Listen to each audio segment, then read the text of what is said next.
Jaid, alhamdulillahi wa kafa wassalatu wassalamu ala nabiyyina al-mustafa wa ala alihi wa ashabihi ahli sidiki wal wafa, amma ba'du. Fa assalamu alaikum warahmatullahi wabarakatuh.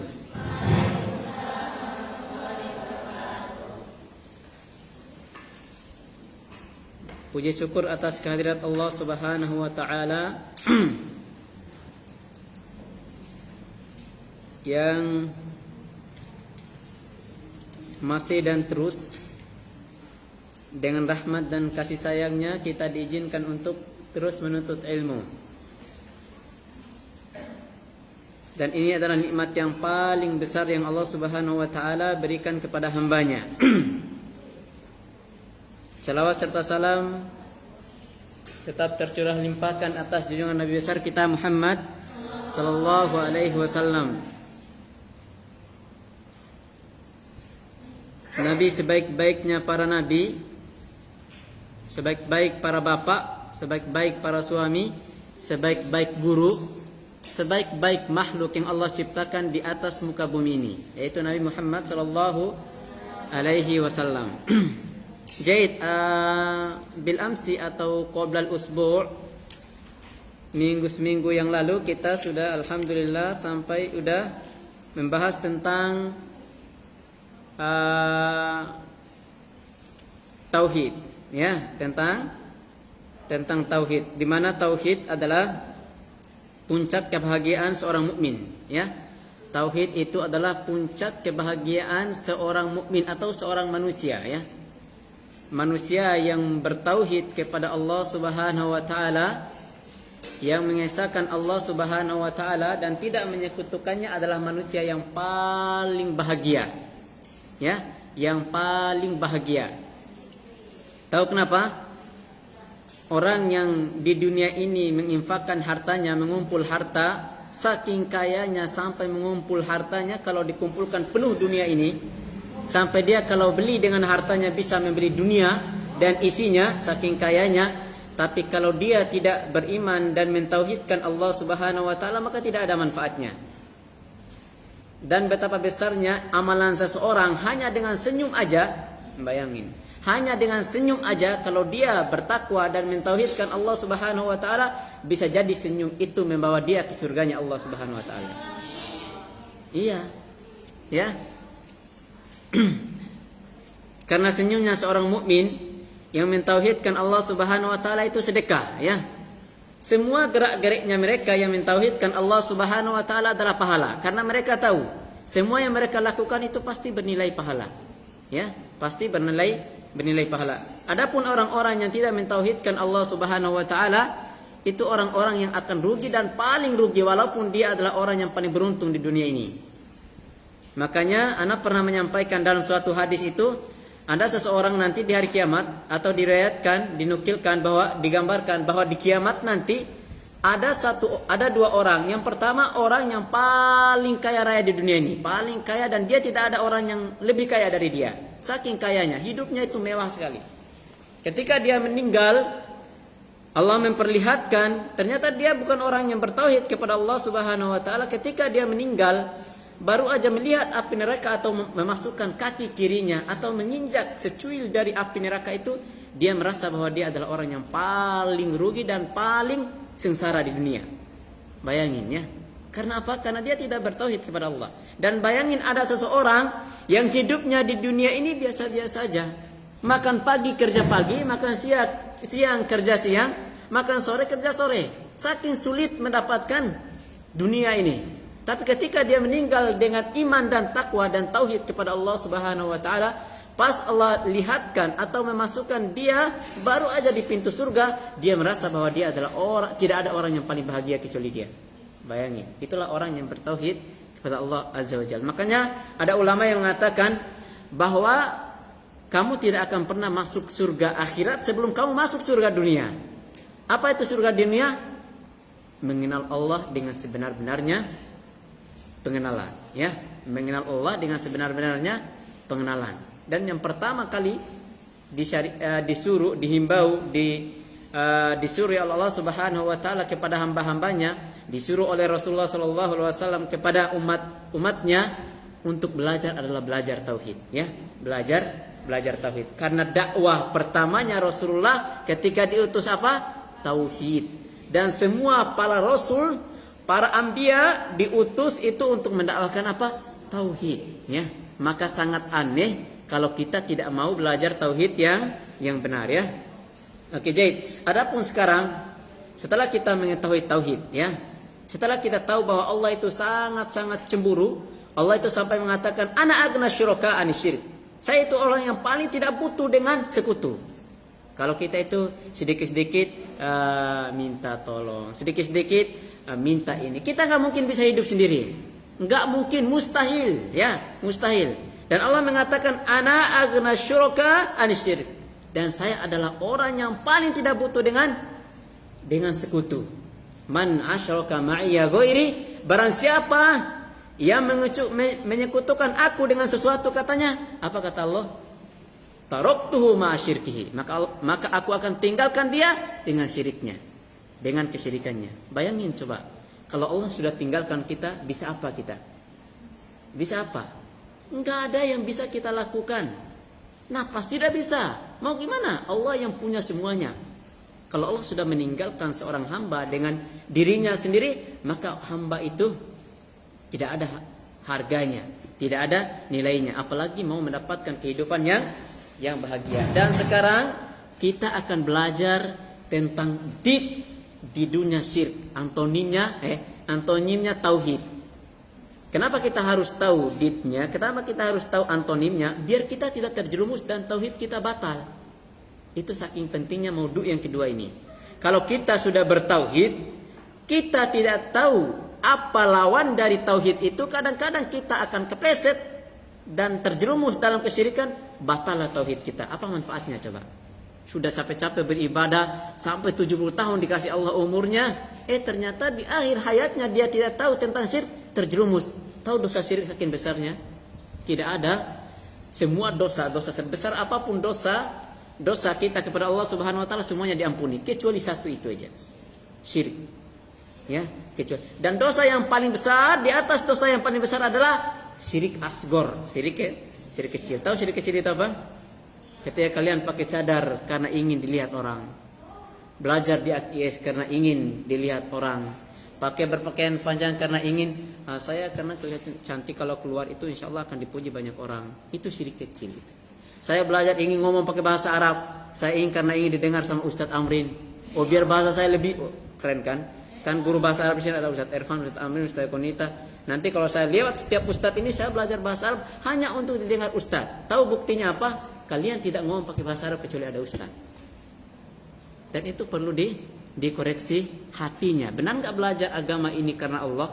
Orang yang belajar karena Allah, semuanya akan. Apakah Allah Maha melihat? Iya. Allah Maha mendengar? Iya. Kamu tidur, kamu hidup, kamu tidak sadar, Allah tahu. Kadang kita ngomong pakai bahasa Arab karena sadar ada Ustadz. Pas Ustadz nggak ada, Ustadz nggak ada ini. Mana Ustadz Miss Indri? Nggak ada. Yuk. Na'udzubillahi min dzalik. Tapi manusiawi, ya. Istighfar, ya. Oke, syirik besar. Ini tulis aja, tulis yang penting, ya. Tulis yang penting aja. Syirik. Namanya tulis judul besar. Pertama itu tauhid, sekarang syirik, ya. Pertanyaan yang pertama, ini mulai lagi pertanyaan pertama. Kalau kemarin dimulai pas belajar tauhid, pertanyaan pertama. Sekarang pas judulnya syirik, maka pertanyaan yang pertama. Apakah dosa yang paling besar di sisi Allah Subhanahu wa taala? Jawabannya adalah dosa yang paling besar adalah syirik kepada Allah Azza wa Jalla. Allah Subhanahu wa taala berfirman dalam Qur'annya, "Ya bunayya la tusyrik billah." Itu perkataan siapa? Perkataan Allah yang mengisahkan tentang siapa? Ya bunayya la tusyrik billah. Itu nasihat siapa? Luqman, ya. Untuk siapa? Anaknya. Makanya Luqman pertama kali mendidik anaknya apa? Tauhid. Katanya apa? Jangan sekutukan Allah. La tusyrik billahi inna syirka la dzulmun adzim. Wahai anakku, kata Luqman, janganlah kamu mempersekutukan Allah, yaitu syirik. Sesungguhnya mempersekutukan Allah adalah perbuatan benar-benar kezaliman yang besar, ya. Benar-benar kezaliman yang besar. Kita zalim dikit aja, zalim dikit, ya. Contohnya gini, zalim dikit tuh kayak gini, yang paling kecil itu kita nggak sadar kalau kita itu pas pukul teman dikit aja, dia nggak mau menyakitinya sebenarnya, tapi karena sensitif ya, temannya lagi sensitif, tersakitilah dia. Nah, kalau dia tersakiti dengan pukulan kita harus minta maaf. Jangan itu aja kamu, ya Allah, jangan bilang kayak gitu. Kalau dia sudah sakit hati bilang afan ya ukhti, afan ya akhi, ya. Kalau dia nggak sengaja baru langsung minta maaf. Jangan sampai kita merasa ini bukan kesalahan saya, dikit-dikit kok marah gitu. Nggak usah bilang kayak gitu. Kita takut ya, takut kezaliman itu yang menghalangi kita untuk masuk surganya Allah Subhanahu wa taala, ya. Dan ketika Rasulullah sallallahu alaihi wasallam ditanya, dosa apakah yang paling besar? Maka beliau menjawab, antaj'ala lillahi niddan wa huwa khalaqaka. Rasulullah mengatakan, kamu menjadikan Allah itu sekutu, atau kamu menjadikan Allah itu punya tandingan. Allah itu punya tandingan. Kamu jadikan tandingan bagi Allah, padahal dialah yang menciptakan kamu. Kamu menjadikan Allah itu, bayangin kayak gini. Kamu dikasih contohnya di rumah itu, masuk suatu tempat, itu yang kasih rumah tempat kamu tinggal adalah seseorang, orang kaya gitu. Setelah itu pas ditanya, siapa punya rumah ini? Ini rumahnya sebut teman yang lain, orang lain. Di depan orang tadi, gimana coba? Nah, itu secara manusia kalau dia bawa golok itu langsung bunuh itu. Sudah dikasih semuanya, malah pas ditanya siapa rumah ini, ditanya di depan orang yang punya rumah, dia sebutin orang di sampingnya. Bayangin coba, gimana perasaannya. Nah, kita ini sudah disuruh oleh Allah Subhanahu wa taala dengan jaminan surga untuk menyembahnya, malah kita sembah yang lain. Dan anehnya sembahnya apa? Benda mati. Dan sungguh aneh, dulu ada terjadi di kisahnya, anak lupa nama sahabat itu saking jahiliyahnya ya, saking jahiliyah, beliau sahabat tersebut bikin patung kecil. Setelah dibikin, apa yang terjadi? Disembah. Setelah itu ada anaknya yang sudah masuk Islam. Setelah masuk Islam, lihat bapaknya menyembah itu benda mati. Apa yang dilakukan? Ketika bapaknya tidur, dia ambil itu, dia buang. Setelah dibuang, bapaknya cari, mana Tuhan saya ini? Nah, pas dicari, ketemulah, kalau nggak salah di tempat sampah atau di kotoran, kena kotoran. Dia bersih, dia ambil, dia lap-lap lagi, bersih, ini Tuhannya tuh. Terus dia simpan, dia sembah lagi. Di hari kemudian, pasti bapaknya tidur, anaknya melakukan hal yang sama. Dibuanglah Tuhannya tuh. Nah, dicari mana Tuhan saya ini? Diambillah. Dicarilah tempat yang sama, ternyata di situ juga. Dan ketiga kalinya berpikir juga dia. Pasti ketiga kalinya itu baru dia berpikir, ini saya nyembah Tuhan ini, kok bisa ya dia nggak bisa jaga diri? Gimana bisa jaga saya? Kok dilempar di situ, di kotoran dia nggak bisa bersihin diri sendiri, saya yang bersihin, terus saya sembah. Baru dia itu masuk Islam. Bayangin coba hidayah. Anehnya kok bisa sembah yang dibikin sama dia patung? Saking jahiliyahnya. Apakah itu tidak mungkin? Mungkin. Apakah itu akan mungkin terjadi sekarang? Mungkin. Karena itu sudah terjadi, ya. Dan masih ada sekarang itu yang menyembah bebatuan, pergi ke laut, pergi ke pohon besar hanya untuk berdoa. Padahal Allah mengatakan, kalau kamu mau berdoa, berdoalah, angkat tangan berdoa. Allah Maha mendengar, lebih dekat dari urat nadi. Saking dekatnya Allah. Ngapain kamu harus perantara? Nggak usah pakai perantara. Allah sudah mengatakan, kalau kamu mau doa, angkat tangan. Ada caranya. Yang penting kamu kalau nggak makan makanan yang haram, kalau nggak kamu menzolimi, kamu angkat tangan sebelah aja, langsung dikasih oleh Allah. Ada sahabat dulu ya, ikhwani wa akhwati, saking mustajab doanya, beliau berdoa onta itu keluar dari batu. Nah, itu saking mustajabnya. Ada sahabat yang berdoa saking mustajabnya, baru angkat tangan aja itu langsung dikasih oleh Allah.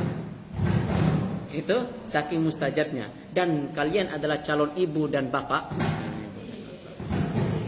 apalagi calon seorang ibu. Setiap kata-katanya itu sangat dahsyat sekali ya. Makanya harus belajar dari sekarang, apalagi tentang ilmu agama ini ya. Tentang ilmu agama ini. Pertanyaan yang kedua ya. Apa syirik besar itu? Ya, kita kenal syirik besar. Syirik besar dulu. Apa syirik besar itu? Jawabannya, syirik besar adalah beribadah kepada selain Allah Subhanahu wa taala seperti menyeru atau berdoa kepada selain Allah. Kayak doa berarti berdoa, ketika kita berdoa kepada selain Allah itu syirik besar. Menyembelih kepada selain Allah syirik besar, ya. Berdoa mencari keberkahan dari orang-orang yang mati dan meminta tolong kepada yang hidup tapi dia tidak hadir. Kayak kita mencari, ini orang ini sudah meninggal ya, mau ustadz besar atau siapapun, kalau dia sudah meninggal, kalau masih hidup boleh nggak kita minta doanya? Boleh. Kalau kita ketemu ustadz atau kita yakin itu adalah orang soleh atau dia orang yang ya dianggaplah terkenal dengan kesolehannya dan dia tidak sombong, apa kita boleh mengambil keberkahannya, meminta doa kepada beliau? Boleh, ya, boleh. Sebagaimana yang dilakukan oleh sahabat Umar kalau nggak salah, ketika Rasulullah sudah meninggal. Mereka ketika Rasulullah sudah meninggal, apakah mereka pergi ke kuburan Rasulullah? Enggak. Mereka tidak pergi ke kuburan Rasulullah untuk tabarruk, minta doa ke Rasulullah, karena siapa yang lebih baik dari Rasulullah coba? Ketika Rasulullah sudah meninggal, nggak ada satu seorang sahabat pun ketika ada musibah dan butuh doa, orang yang paling soleh nggak pergi ke Rasulullah, kuburannya nggak. Apa yang mereka? Pada saat itu Umar, ada sahabat yang masih hidup, pamannya Rasulullah, kalau nggak salah Al-Abbas, ya, pamannya Rasulullah Al-Abbas. Mereka nggak pergi kuburan Rasulullah, padahal Al-Abbas itu nggak lebih baik dari Rasulullah, jauh derajatnya. Nah, yang mereka pergi adalah minta ke paman Rasulullah, zuriyahnya Rasulullah, yaitu untuk mendoakan mereka. Yang ada, ya ini nggak boleh kita kalau sudah sampai derajatnya Rasulullah pun nggak boleh kita menjadikan perantara ketika beliau sudah meninggal. Ya, ketika sudah meninggal nggak ada. Kalau saya berdoa dengan perantara, insya Allah itu akan lebih mustajab. Nggak ada, ya, nggak ada. Kalau sudah meninggal, kalau masih hidup masih, ya. Nanti kalau antum pulang kampung, ada ustadz atau ada kiai atau ada guru, ada habaib yang soleh, yang lumayan ya ibadahnya, boleh minta. Misalnya, ya ustadz, minta doanya ustadz, insya Allah saya akan lanjut ke luar negeri untuk belajar. Ya, itu boleh, ya, boleh. Dan itu sering dilakukan oleh anak-anak dan sering dilakukan oleh para penuntut ilmu dan saudara-saudara kita seiman dan seislam, ya.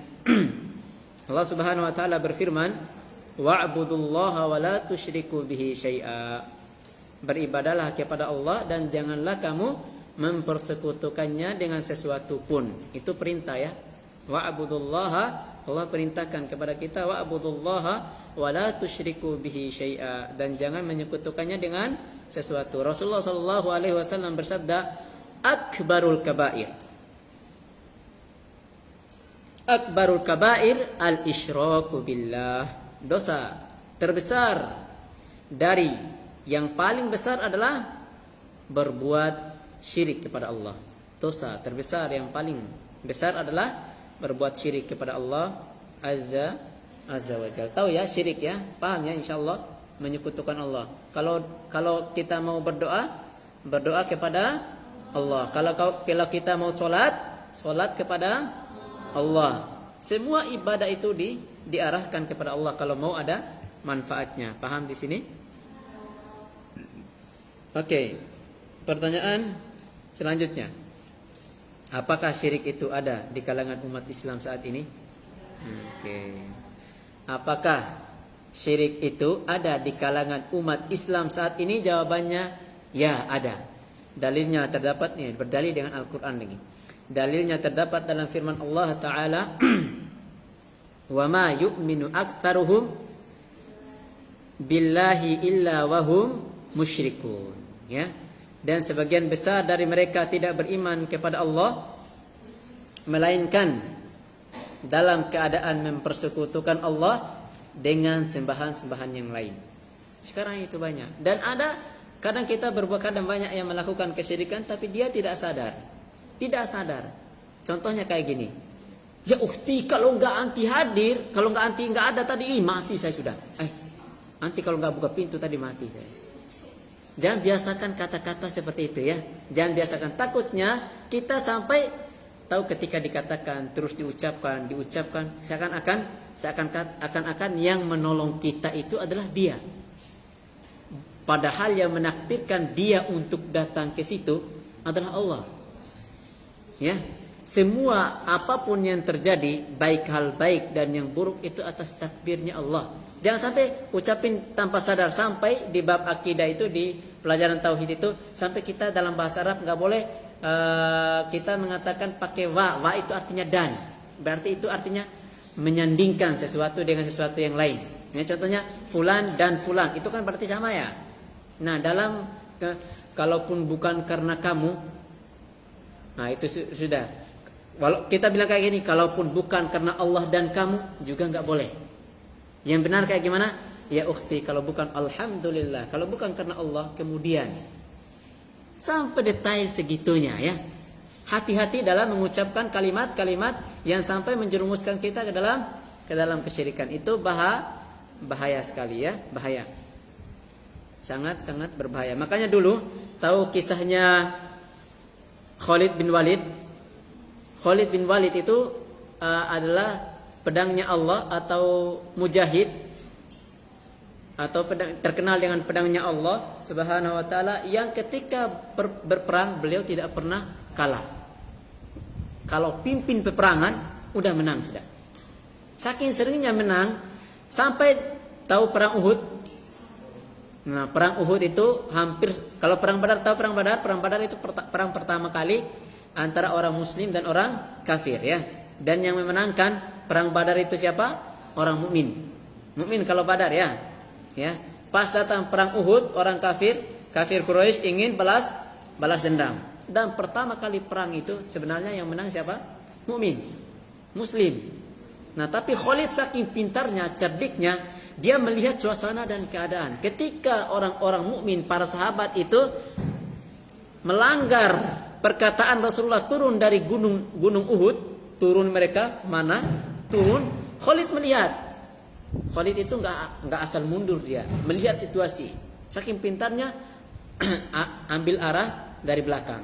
Hampir sampai Rasulullah itu hampir meninggal di perang Uhud itu. Sampai Rasulullah hampir meninggal. Dan pada saat itu dibunuhnya siapa? Pamannya Rasulullah siapa? Hamzah ya. Hamzah. Itu saking mulai dari semenjak dia kafir sampai apalagi saat mukmin. Terkenal sekali sahabat Khalid itu. Sampai dulu pernah dengan, kalau nggak salah dengan Raja Persia atau Al-Nasir itu, tapi itu seorang perempuan. Sampai dikatakan Khalid sampai ditawarkan untuk minum racun. Dibilang racun. Apa katanya? Langsung dia ambil, langsung minum. Kalau Allah Subhanahu wa taala menakdirkan saya untuk tidak meninggal dengan racun itu, saya tidak akan meninggal. Dia langsung ambil, minum racunnya. Apa kata perempuan itu? Seandainya semua orang mukmin kayak gini, Islam tidak akan pernah terkalahkan. Makanya di zaman Rasulullah, zaman dulu itu Islam baru didengar aja pasukan-pasukan besar negara-negara kafir baru dengar aja. Misalnya dengar pasukan Umar bin Khattab, itu mereka langsung gemetar. Itu belum datang, di benteng mereka belum datang, hanya dari jauh aja. Apabila ada iklan, ada kabar bahwa akan datang, itu mereka mulai takut-takut. Padahal jumlah mereka nggak banyak. Kenapa sekarang nggak kayak gitu lagi? Ya, nggak kayak gitu lagi. Itu perlu dipertanyakan, iman kita kepada Allah itu benar-benar beriman atau masih dipertanyakan ya. Sahabat Khalil sering kali itu memenangkan peperangan, dan beliau itu jadi panglima besar pada zamannya siapa? Abu Bakar. Ketika naik Umar bin Khattab, Khalid pasti punya kedudukan yang sangat tinggi. Ketika naik Umar bin Khattab, yang terjadi apa coba? Pertama kali yang dilakukan Umar bin Khattab, menurunkan Khalid. Bayangin, menurunkan Khalid, panglima besar. Pas naik Umar bin Khattab, kalau dibilang presiden, bukan presiden ya, itu jauh lebih besar dari presiden. Kalau presidennya cuma buat Indonesia, cuma buat negara. Kalau itu semua negara Islam. Ketika Umar bin Khattab naik, yang pertama Umar bin Khattab melakukan apa? Menurunkan Khalid. Apakah Khalid marah? Pertama kali marah. Bayangin coba langsung diturunkan dari jabatannya. Ya. Karena Umar bin Khattab lihat setiap yang datang ketika pulang peperangan membawa kemenangan itu, mereka memuji terus Khalid itu. Memuji, dipuji terus, ya. Sampai Umar takut dengan akidahnya umat Islam ini. Lihat Khalid memang enggak sakit hati, benar sakit hati. Kenapa? Ya karena diturunkan, ya. Pada zaman Abu Bakar ya paling disanjung-sanjung lah, namanya peperangan dan menang terus. Nah, ketika naik Umar diturunkanlah Khalid. Pertama kali memang Khalid pertama kali memang sakit hati. Tapi lama-lama Khalid juga sadar, ternyata keputusan Umar itu adalah keputusan yang paling benar. Tahu kenapa? Karena kalau api ketemu api nggak mungkin bisa reda, ya. Umar tahu Umar kan? Umar kalau marah langsung potong kepala orang. Langsung potong, nggak ada mau nanya langsung. Makanya Umar itu paling dikenal di siang hari itu dengan singa. Jalan aja setan itu minggir. Saking ganasnya Umar, ya. Jalan nih. Kalau kita kan bunyi itu aja langsung. Umar jalan, nggak ada yang berani bunyi. Nggak ada ya yang berani. Itu Umar bin Khattab radhiyallahu anhu, ya. Ketika berani langsung turunkan Khalid. Siapa yang disuruh? Abu Ubaidah menggantikan posisinya. Karena kenapa? Abu Ubaidah itu mirip sifatnya dengan Abu Bakar. Makanya bisa pas gitu pasangannya. Karena api ketemu api nggak bisa. Akhirnya Khalid lama-lama. Tapi Khalid bukan berarti turun dari itu berarti langsung jadi biasa, enggak. Maksudnya Umar bin Khattab ingin menyadarkan umat bahwa yang bikin umat Islam, umat mukmin ini menang dalam peperangan itu bukan Khalid, tapi siapa? Allah. Karena kenapa? Pas setelah Abu Ubaidah pun umat Islam sering menang, ya. Maka oleh sebab itu Khalid itu lama kelamaan baru dia sadar bahwa Umar itu dalam keputusan yang sangat benar, ya. Maka banyak keputusan Umar itu, perkataan Umar, qaul Umar bin Khattab radhiyallahu anhu itu sesuai dengan ayat yang turun. Umar bin Khattab pernah enggak bertentang sama Abu Bakar? Pernah. Makanya pendapat Umar bin Khattab sama Abu Bakar itu pernah mereka itu enggak sependapat. Contohnya pas Khalid Abu Bakar ketika mengutus Khalid sebagai panglima, itu semua urusan diserahkan kepada Khalid. Misalnya memberikan keputusan ini, keputusan itu ke Khalid. Umar tidak sepakat. Itu enggak, kamu pemimpin ya Abu Bakar. Tapi kata Abu Bakar, enggak, dia sudah jadi diwakilkan di sana, dia keputusan dia. Tapi Umar enggak sepakat. Umar ketika jadi pemimpin, semua keputusan yang di sana atas keputusan Umar. Itu Umar bin Khattab. Apakah itu salah? Enggak. Itu perbedaan pendapat yang para sahabat, ya. Mereka itu khulafaur rasyidin. Jadi sunnah-sunnahnya mereka itu, perbuatan mereka itu sudah atas tuntunan yang disuruh, sudah dikasih stempel sama Rasulullah. Ini mereka ikuti sunnah-sunnah mereka, ya. Itu contohnya bagaimana tindakan Umar ketika ada umat. Itu zaman sahabat, ya. Apalagi zaman sekarang ini. Lihat sedikit-sedikit baru pahlawan itu, contohnya pemain bola yang suka main bola. Lihat kalau dia nggak masuk itu, ya Allah pasti kalah itu, pasti kalah. Contohnya dia punya tim, hanya bersandar kepada satu, itu bahaya itu. Makanya kadang di main bola yang dilihat, coba perhatikan. Kalau keluar yang itu karena bersandar kepada manusia. Coba perhatikan, ya, ketika itu bintangnya, kalau keluar pasti ada yang lemah, iya enggak? Iya, karena bersandar kepada manusia. Itu contohnya, ya. Contoh kecilnya. Apabila keluar bintangnya itu pasti agak lemah permainannya. Ya, itu contoh realnya, ya, contoh realnya. Pertanyaan yang ketiga. Sudah ya pertanyaan yang ketiga, ya. Lanjut. Nabi sallallahu alaihi wasallam bersabda, la taqumu sa'atu hatta talhaqu qabailu min ummati bil musyrikina wa hatta ya'budul authan. Apakah terjadi sekarang? Sudah terjadi. Hari kiamat tidak akan tiba. Ini hari kiamat tidak akan tiba, hadis riwayat Tirmizi. Hari kiamat tidak akan tiba sampai beberapa suku di antara umatku katanya bergabung dengan orang-orang musyrik. Itu kata Rasulullah ya. Dan hingga mereka menyembah berhala yang disembah oleh orang-orang musyrik tersebut. Sekarang itu terjadi ya. Kadang tetangga kita kadang melihat, kok bisa ya? KTP-nya kadang muslim, tapi melakukan kesyirikan. Misalnya kalau ada terjadi kemarau panjang, bukan mengangkat tangan ke Allah Subhanahu wa taala.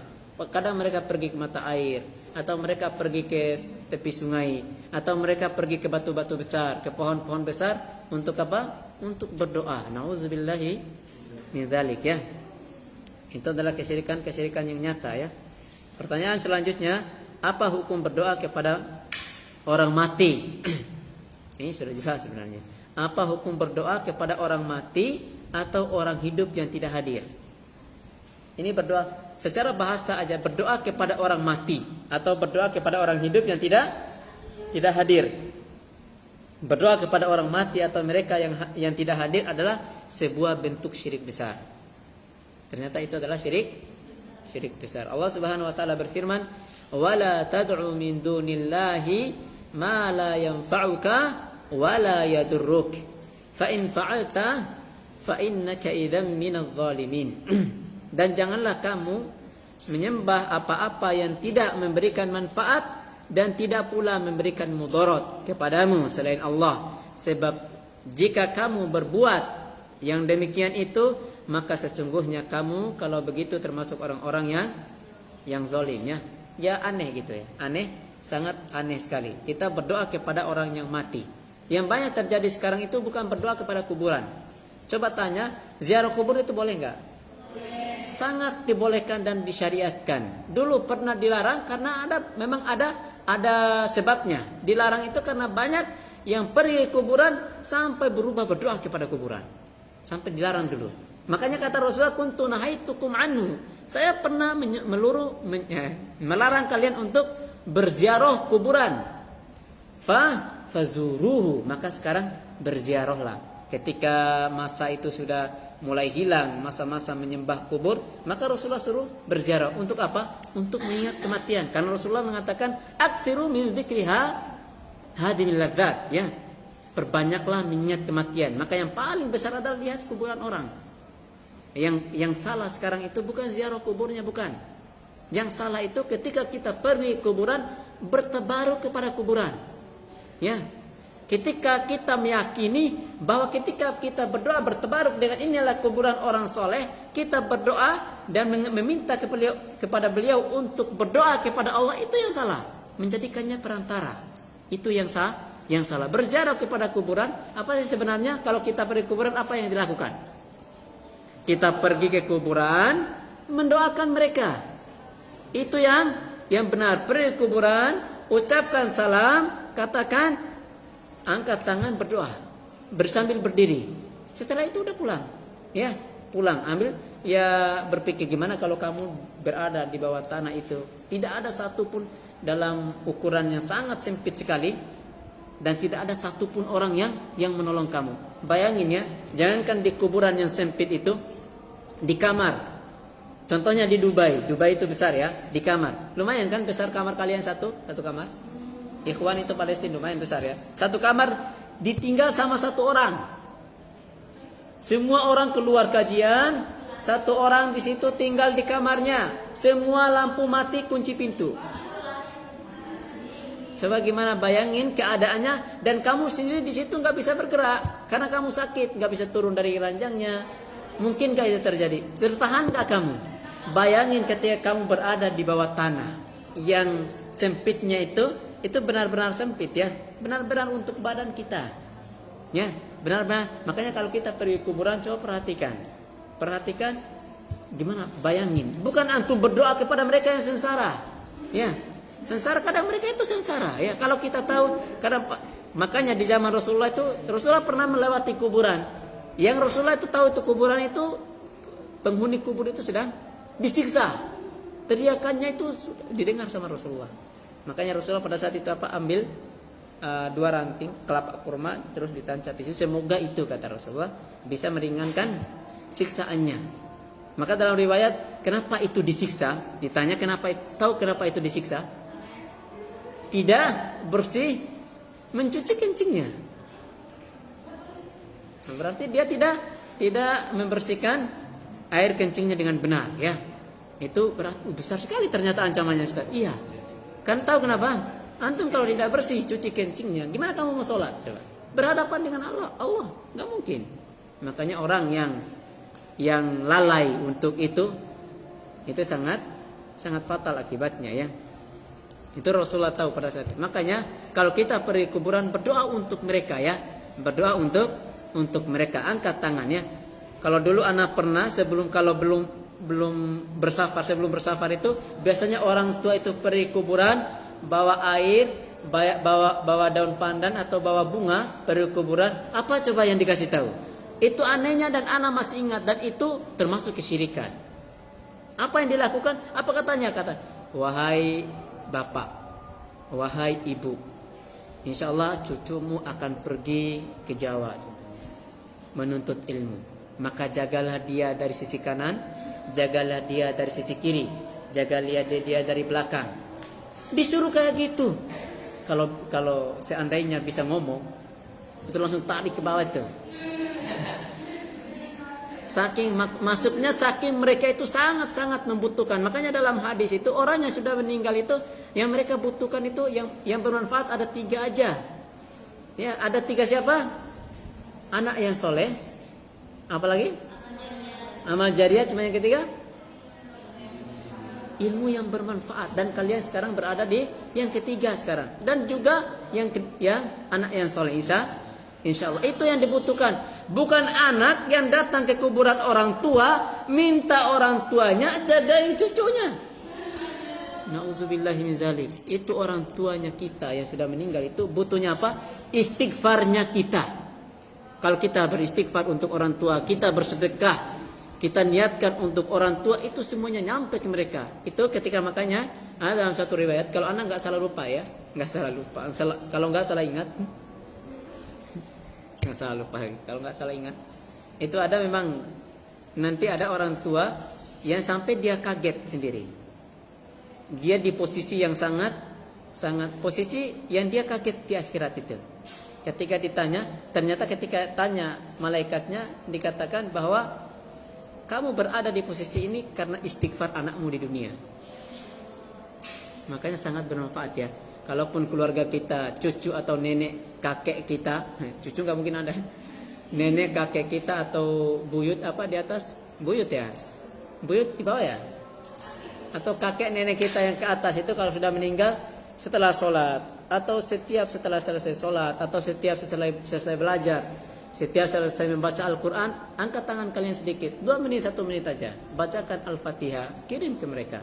Bacakan, ya Allah, kalaupun nenek dan kakek saya berada dalam siksaan kubur sekarang, maka keluarkanlah dari surga. Jadikanlah kubur mereka adalah taman-taman, salah satu taman-taman surga, ya Allah. Itu jangan lupa, ya. Jangan lupa bacakan Al-Fatihah, doakan mereka. Itu sangat bermanfaat buat mereka. Dan paling umumnya doakan orang-orang mukmin yang sudah mendahului kita. Dan kita meminta ke Allah semoga kita menjadi orang-orang yang husnul khotimah, ya. Husnul khotimah. Ya, mungkin itu aja dulu, ya. Semoga apa yang kita ambil malam ini bermanfaat, ya. Ya, semoga bermanfaat. Yang enggak punya buku, ya catat jawaban-jawabannya. Yang punya buku dibaca, ya. Hada ma astati'an uqaddim lakum. Nakhtatim liqa'ana hadhihi laila bi du'a'i kafaratil majlis. Subhanakallahumma rabbana wa bihamdika asyhadu an la ilaha illa anta astaghfiruka wa atubu ilaik. Alhamdulillahirabbil alamin. Wassalamu alaikum warahmatullahi wabarakatuh.